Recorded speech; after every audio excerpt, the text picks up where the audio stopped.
ये एक सच्ची बायोग्राफिकल कहानी है। इस कहानी की शुरुआत में ये दिखाया जाता है कि एक 8 साल का बच्चा जिसके शहर में सर्कस आता है और वो सर्कस देखने जाता है। वहां पर वो देखता है कि एक आदमी रस्सियों के ऊपर चल रहा होता है। इससे वो बच्चा बहुत प्रभावित होता है। इस बच्चे का नाम फिलिप होता है। फिलिप अपने घर पर आता है और पेड़ के सहारे एक साथ 4 रस्सियों को बांधता है ताकि वो उन रस्सियों पर आराम से बैलेंस बना ले। और वो उन रस्सियों पर चलना शुरू करता है और धीरे धीरे करके वो रस्सियां कम करता जाता है। और एक दिन वो एक रस्सी पर बहुत आराम से चलना शुरू कर देता है। हालांकि उसके डैड को उसका ये काम बिल्कुल भी पसंद नहीं होता, क्योंकि वो नहीं चाहते कि उनका बेटा सर्कस में जोकर बने। पर जैसे तैसे फिलिप अब रस्सियों पर चलना सीख गया है। एक दिन जब सर्कस खत्म हो जाता है तो फिलिप वहां पर चुपके से जाता है और वो ऊपर चढ़कर उस रस्सी पर चलने की कोशिश करता है जहां पर प्रोफेशनल लोग चलते हैं। लेकिन इससे पहले कि वो वहां पर चलता तभी नीचे से एक आवाज आती है, ओए! और वो रुक जाता है। ये आवाज होती है पापा रूडी की। ये वही इंसान होता है जिसे फिलिप ने बचपन में रस्सियों के ऊपर चलते हुए देखा था। वो फिलिप को नीचे आने के लिए बोलता है और फिलिप नीचे आकर भागना शुरू कर देता है। और पापा रूडी जब उसके पीछे भागते हैं तो वो एक बॉक्स से टकराता है और उसमें से बहुत सारा सामान गिरता है और फिलिप उस सामान को उठाकर उससे जगलिंग करना शुरू कर देता है। पापा रूडी उसके जगलिंग के स्किल्स देखकर बहुत प्रभावित होते हैं और वो उसे अपने साथ अपने घर ले जाते हैं। लेकिन पापा रूडी और फिलिप की आपस में नहीं बनती और पापा रूडी फिलिप को वहां से निकाल देते हैं। और इसके बाद फिलिप के डैड भी उसे घर से निकाल देते हैं। वो कहते हैं तुम सर्कस में जोकर बनोगे और मैं नहीं चाहता कि तुम ऐसा करो। इसीलिए फिलिप को घर छोड़कर जाना पड़ता है और अब फिलिप के पास कोई घर नहीं है। फिलिप अपने आप को जोकर नहीं बल्कि एक आर्टिस्ट समझता है। वो अपनी कला से प्यार करता है। वो सड़कों पर लोगों को तमाशा दिखाता है और उससे पैसे कमाता है। फिलिप को अपने काम से प्यार है। वो लोगों को सड़कों पे करतब दिखाता है। लोग उसके काम से खुश होकर ताली बजाते हैं और इस बात से फिलिप को भी बहुत खुशी मिलती है। हालांकि फिलिप को कई बार सड़क से अपना काम छोड़कर भागना भी पड़ता है, क्योंकि पुलिस सरकार इस काम को बिना इजाजत के करने नहीं दे सकती। अब एक बार एक लड़की सड़क पर गिटार बजा रही होती है। वो भी फिलिप की तरह होती है और तभी फिलिप वहां पर आता है और वो अपना करतब दिखाना शुरू करता है। और जब वो अपना करतब दिखाना शुरू करता है तो जितने भी लोग उस लड़की के चारों तरफ खड़े होते हैं जो उसका गाना सुन रहे होते हैं, वो सब के सब फिलिप के पास आ जाते हैं। फिलिप जब अपना रोड शो खत्म करता है तो वो लड़की फिलिप के पास आती है और वो कहती है कि ये मेरी बेहतरीन ऑडियंस थी जो तुम्हारी वजह से मुझे छोड़कर चली गई। फिलिप कहता है कि जब मैं रस्सियों पर करतब दिखाता हूँ तो लोग मुझे पसंद करते हैं, लेकिन मैं आपके साथ एक समझौता करता हूँ। जब भी आप यहाँ पर गाना गाएंगी मैं अपना करतब नहीं दिखाऊंगा। वो लड़की बोलती है कि हर वीकेंड और मंगलवार को मैं यहाँ पर आती हूँ। फिलिप कहता है ठीक है, इन दिनों मैं यहाँ पर करतब दिखाने के लिए नहीं आऊंगा। इस लड़की का नाम एनी होता है और फिलिप एनी से बोलता है क्या तुम मेरे साथ वाइन पीने जाओगी। एनी मना कर देती है। फिलिप कहता है कि अगर तुम मेरे साथ वाइन पीने जाओगी तो मैं इस इलाके के आसपास कभी भी अपनी रस्सी नहीं बांधूंगा। और एनी उसकी बात मान जाती है। अगले दिन फिलिप जब अपना करतब दिखा रहा होता है तो एक बच्ची उसे कैंडी देती है और जब फिलिप उस कैंडी को खाता है तो उसके दांत में बहुत जोर से दर्द होता है और इसीलिए वो डेंटिस्ट के पास जाता है।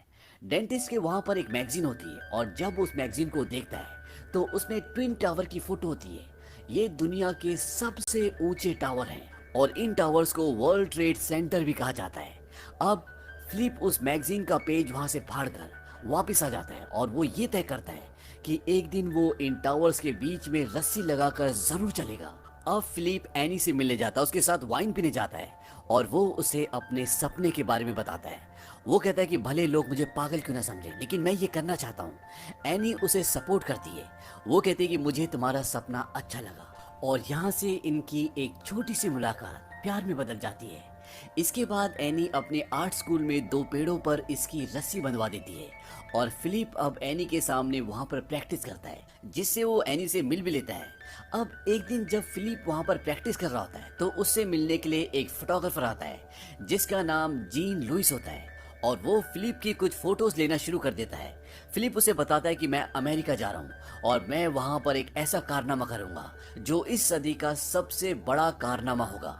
वो कहता है कि मैं सबसे ऊंची जगह पर रस्सी बांधूंगा और उसके बाद अचानक से लोगों के सामने आ जाऊंगा जिससे सब चौंक जाएंगे। हालांकि ये गैर कानूनी है, लेकिन एक कलाकार हमेशा बागी होता है, वो बगावत करता है। शॉन लुई बोलता है कि मैं भी तुम्हारा इसमें साथ देना चाहता हूँ। फिलिप कहता है कि हाँ, तुम इस इवेंट के ऑफिशियल फोटोग्राफर बन सकते हो। और तभी उसकी वो रस्सी जिस पे वो प्रैक्टिस कर रहा होता है वो टूट जाती है। शॉन कहता है कि कहीं तुम्हारा इस सदी का सबसे बड़ा इवेंट सबसे बड़ी दुर्घटना में ना बदल जाए। इसके बाद इन दोनों की दोस्ती हो जाती है और फिलिप अब ये सीखना चाहता है कि सही तरीके से तार कैसे बांधा जाता है। इसीलिए वो पापा रूडी के पास जाता है। ये वही इंसान है जिसके पास वो एक बार पहले भी करतब सीखने के लिए गया था। वो पापा रूडी से ये बोलता है कि मैं आपसे ये सीखना चाहता हूँ कि सही तरीके से तार कैसे बांधा जाता है। पापा रूडी बोलते हैं कि जिस काम को सीखने के लिए मैंने अपनी जान लगा दी वो मैं तुम्हें ऐसे सिखा दूं। फिलिप बोलता है कि मैं आपको पैसे दूंगा और इसके बाद पापा रोडी उसे तार बांधना सिखाते हैं और साथ ही अपने ट्रुप के साथ रहने की परमिशन भी देते हैं। हालांकि वो उनके साथ कोई भी करतब नहीं दिखाता, लेकिन जब करतब खत्म हो जाता है तो वो बड़े टेंट के अंदर जाता है और रस्सी पर चलना शुरू करता है। क्योंकि सड़कों पर वो इतनी ऊंची रस्सी नहीं बांध पाता, इसीलिए उसे ऊंची रस्सियों पर चलने की आदत नहीं होती। पापा रोडी उसकी डेडिकेशन देखकर उसे गांव में परफॉर्म करने का मौका देते हैं। वो 2 पेड़ों पर रस्सी बांध देते हैं और नीचे झील होती है, लेकिन फिलिप इसे पूरा नहीं कर पाता क्योंकि वहां पर बहुत सारे नीचे मछुआरे होते हैं और वो उसे गालियां दे रहे होते हैं, उसका मजाक उड़ा रहे होते हैं। इससे वो डिस्ट्रैक्ट हो जाता है और वो झील में गिर जाता है। फिलिप अपनी इस फेलियरशिप को रिकवर करने के लिए 2 पुरानी इमारतों के बीच में रस्सी बांधता है। यहाँ पर हर रोज टूरिस्ट आते हैं और फिलिप शॉन लुई की मदद से पूरी रात उन टावर्स में रस्सी बांधते हैं और सुबह जब रस्सी बन जाती है तो फिलिप उन रस्सियों पर चलना शुरू करता है। ये बहुत ऊंचा होता है, अगर वो यहाँ से गिरा तो वो मर जाएगा, लेकिन फिलिप अपने इस करतब को, इस परफॉर्मेंस को पूरा कर देता है। लेकिन ये गैर कानूनी है, इसीलिए फिलिप को पुलिस अरेस्ट कर लेती है और उसकी फोटो अखबार में भी छपती है। फिलिप इस बात से बहुत दुखी होता है कि उसके इतने बड़े करतब के बाद पुलिस ने उसे अरेस्ट किया और वो अखबार एनी को दिखाता है। वो कहता है कि मेरी कला की किसी को कदर ही नहीं है। अब जिस अखबार में फिलिप की फोटो छपी होती है उसी अखबार में ट्विन टावर्स की भी फोटो होती है और फिलिप कहता है कि ये एक इशारा है। और इसके बाद फिलिप न्यूयॉर्क चला जाता है क्योंकि न्यूयॉर्क में ही ट्विन टावर्स यानी कि वर्ल्ड ट्रेड सेंटर होता है। ये वक्त होता है सन 1974 का और अभी ट्विन टावर्स यानी कि वर्ल्ड ट्रेड सेंटर बन रहा होता है। उसका पूरा ढांचा बन चुका होता है, लेकिन अंदर का काम जोरों शोरों से चल रहा होता है। वहां पहुंचने के बाद फिलिप जब उसकी ऊंचाई देखता है तो वो हैरान हो जाता है क्योंकि वर्ल्ड ट्रेड सेंटर उस वक्त का दुनिया का सबसे टॉलेस्ट टावर था। उसकी ऊंचाई 1368 फीट थी और उसमें 110 फ्लोर्स थे। लेकिन फिर भी फिलिप उसकी छत पर जाता है और वहां जाकर वो ये डिसाइड करता है कि वो यहाँ पर तार बांधकर जरूर चलेगा। अब यहाँ पर सबसे मुश्किल काम ये है कि इन 2 बिल्डिंगों के बीच में तार बांधना, क्योंकि यहाँ पर हवा का दबाव भी ज्यादा होगा और तार बिल्कुल कसा हुआ होना चाहिए। इसीलिए वो पापा रूडी के पास जाता है और पापा रूडी उसको बताते हैं कि उसको तार कैसे बांधना होगा। वो उसे बताते हैं कि उसे तार के साथ लंगर भी बांधना होगा और इसके साथ साथ पापा रूडी उसको वो सारे पैसे भी वापस कर देते हैं जो उन्होंने उसे सिखाने के बदले लिए थे। वो कहते हैं कि इस काम में कुछ खास बात तो जरूर है। अब यहाँ पर सबसे बड़ी प्रॉब्लम ये है कि ये तार को एक छत से दूसरी छत तक पहुँचाएंगे कैसे। इसीलिए ये डिसाइड करते हैं कि सबसे पहले ये एक पतले तार को दूसरी छत तक पहुँचाएंगे और उसके साथ ये मोटे तार को खींच लेंगे, लेकिन इतनी दूर तक पतला तार पहुँचाना भी बहुत मुश्किल है। अब इनका जो दोस्त शॉन लुई है, जो फोटोग्राफर है, वो एक लड़के को लेकर आता है। इसका नाम जेफ होता है और वो इन्हें बताता है कि हम एरो के जरिए तार को एक छत से दूसरी छत तक पहुंचा सकते हैं और वो इन्हें एरो चलाकर भी दिखाता है और तार यानी कि वो जो एरो होता है वो उस डिस्टेंस तक पहुंच जाता है जहां पर दूसरी छत होती है। इससे इन्हें एक राहत मिलती है क्योंकि अब इनके पास एक तरीका है जिससे ये एरो को यानी कि उस तार को दूसरी छत तक पहुंचा सकते हैं। और इस काम में, इस मिशन में अब ये 4 लोग हो चुके हैं और ये रस्सी पे चलने का दिन डिसाइड करते हैं 6 अगस्त सन 1974। इसके बाद ये एक बार फिर से न्यूयॉर्क पहुंच जाते हैं क्योंकि वर्ल्ड ट्रेड सेंटर वहीं पर है। और वहां पहुंचने के बाद फिलिप एक नकली आर्किटेक्ट बनकर वर्ल्ड ट्रेड सेंटर के अंदर जाता है क्योंकि उसे यहाँ की सारी इंफॉर्मेशन निकालनी होगी कि कौन सी सिक्योरिटी कब आती है, कब जाती है, कौन सा सिक्योरिटी वाला कहाँ पर बैठता है और कितने वक्त तक बैठता है। क्योंकि इन्हें लोहे के मोटे मोटे तार और उन्हें बांधने के लिए कई इक्विपमेंट्स ऊपर छत तक लेकर जाने, और फिलिप वो सारी इंफॉर्मेशन कलेक्ट कर लेता है। हालांकि वर्ल्ड ट्रेड सेंटर के अंदर अभी भी काम चल रहा है, लेकिन उसका जो नॉर्थ टावर होता है यानी कि 2 बिल्डिंग्स में से जो एक बिल्डिंग होती है उसमें बहुत सारे फ्लोर्स में अब ऑफिसेज हैं। और जब एक दिन फिलिप वहां पर इन्वेस्टिगेशन करने के लिए जाता है तो लिफ्ट में उसे एक आदमी मिलता है जो फिलिप को पहले से जानता है और ये आदमी इसी बिल्डिंग में काम करता है। इसका नाम बैरी होता है और फिलिप इसे भी अपने काम में, अपने मिशन में शामिल कर लेता है, क्योंकि ये इस बिल्डिंग में काम करता है और वो उसकी मदद कर सकता है। और इनके मिशन में, इनके काम में अब ये टोटल 5 लोग हो चुके हैं और ये पांचों के पांच एक साथ मिलकर प्लान बनाना शुरू करते हैं। इनका प्लान पूरा होता है और इन्हें अब एक दूसरे से बात करने के लिए वॉकी टॉकी की जरूरत है, क्योंकि ये सब एक दूसरे से दूर होंगे।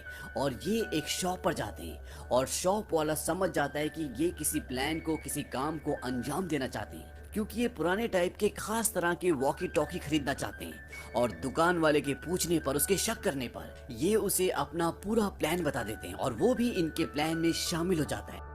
धीरे धीरे दिन बीतते हैं और अब दिन आता है 6 अगस्त सन 1974 और आज रात को इन्हें उस टावर पर तार बांधना है और 7 अगस्त की मॉर्निंग को फिलिप को वर्ल्ड ट्रेड सेंटर के बीचों बीच तार बांधकर उस पर चलना है। और यहाँ पर एक गलती का मतलब मौत है, लेकिन फिलिप अपने इस काम में, इस फैसले में दृढ़ संकल्प होता है।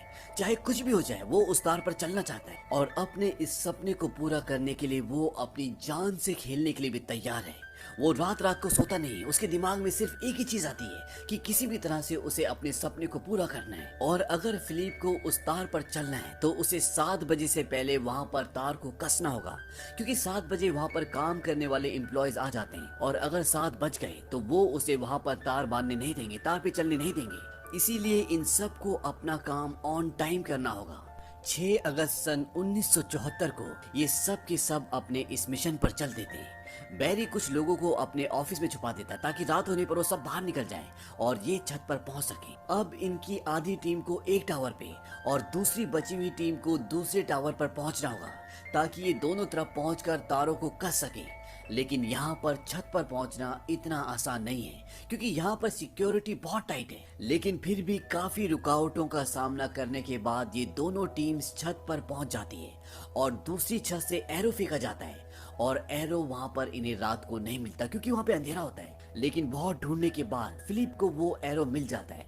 अब जिस तरह से इन्होंने प्लान बनाया होता है, उस प्लान के हिसाब से ये 3 घंटे लेट होते हैं और 7 बजे तक इन्हें तार को कसना होगा, नहीं तो यहाँ पर एम्प्लॉयज आ जाएंगे और अगर उन्होंने इन्हें यहाँ पर देख लिया तो वो इन्हें यहाँ से भगा देंगे। अब पूरी रात काम करते करते सुबह हो जाती है, लेकिन इनकी तारें अभी भी कसी नहीं हुई।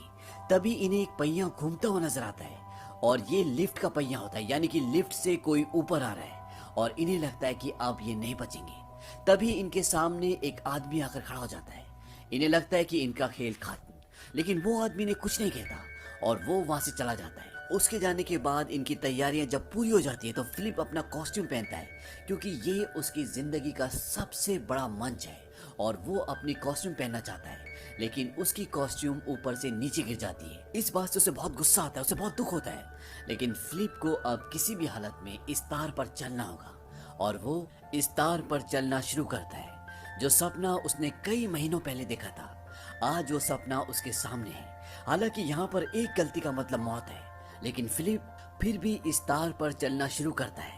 और जब वो तार पर चल रहा होता है तो नीचे उसके साथी होते हैं और वो सबको बताते हैं कि ऊपर कोई तार पर चल रहा है और नीचे से लोग भी उसे देखना शुरू कर देते हैं। और फिलिप धीरे धीरे चलते चलते एक टावर से दूसरे टावर तक पहुंच जाता है। आज फिलिप ने अपना वो सपना पूरा कर लिया जिसे उसने देखा था, जिसे वो पूरा करना चाहता था, और ये कोई आम इंसान नहीं कर सकता। 110 मंजिल ऊपर एक पतली सी तार पर चलना ये इतना आसान नहीं है।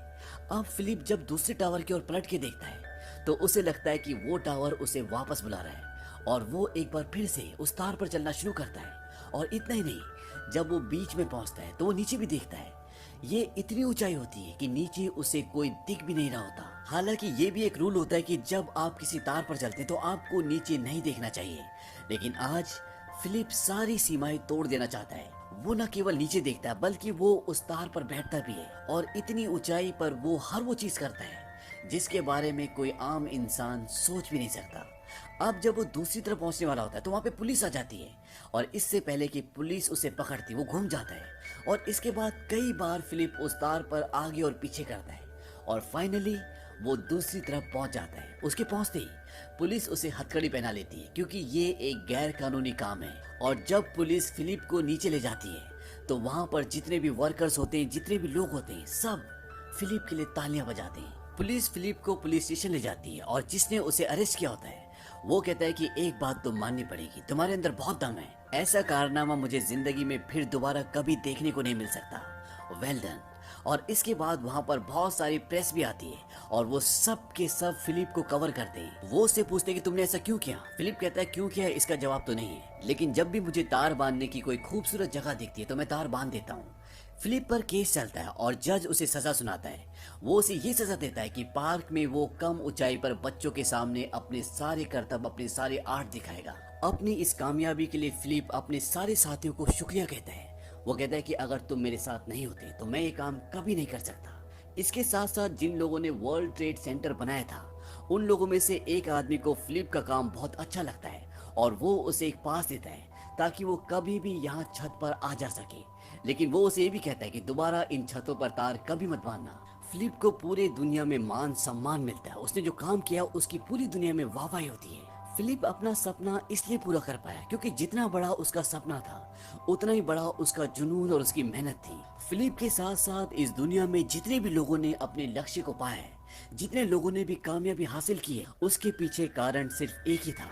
वो कभी भी मुश्किल हालातों से, मुश्किल वक्त से नहीं भागे। उन्होंने अपने सामने आने वाली हर चुनौती का डट के सामना किया, उससे लड़े और हालातों को अपने काबू में किया। अगर जिंदगी में किसी को भी कामयाबी चाहिए तो उसे मुश्किल वक्त से लड़ना आना चाहिए। तो ये थी कहानी द वॉक की। ये एक सच्ची घटना पर आधारित फिल्म